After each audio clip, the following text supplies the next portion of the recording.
हम सुनीता झा सब गोटे के गोर लगे छी। आई हम अहाँ सब ला एकटा भगवानक भजन लके एलहुँ हँ।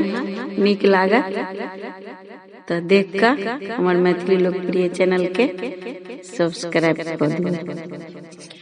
बेली फूल आधी राती गजला किसको गले डालूं। बेली फूल आधी राती गजला किसको गले डालूं। राम गले डालूं कि लक्ष्मण गले डालूं।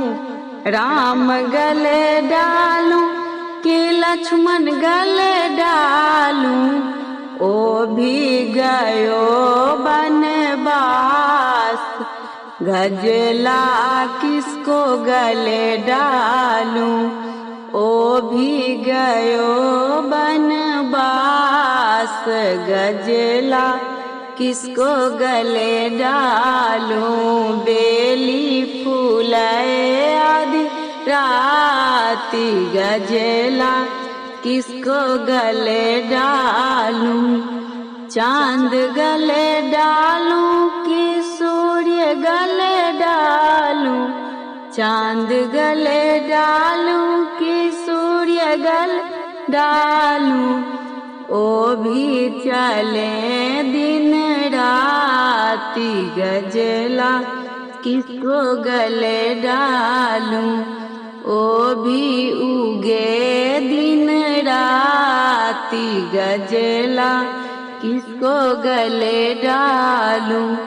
बेली फूल आधी राती गजला किसको गले डालूं। गंगा गले डालूं कि यमुना गले डालूं। गंगा गले डालूं कि यमुना गले डालूं। ओ भी बहे दिन राती गजला किसको गले डालूं।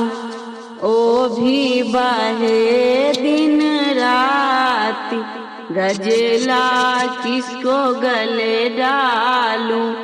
बेली फूल आधी राती गजला किसको गले डालूं। बेली फूल आधी राती गजला किसको गले डालूं।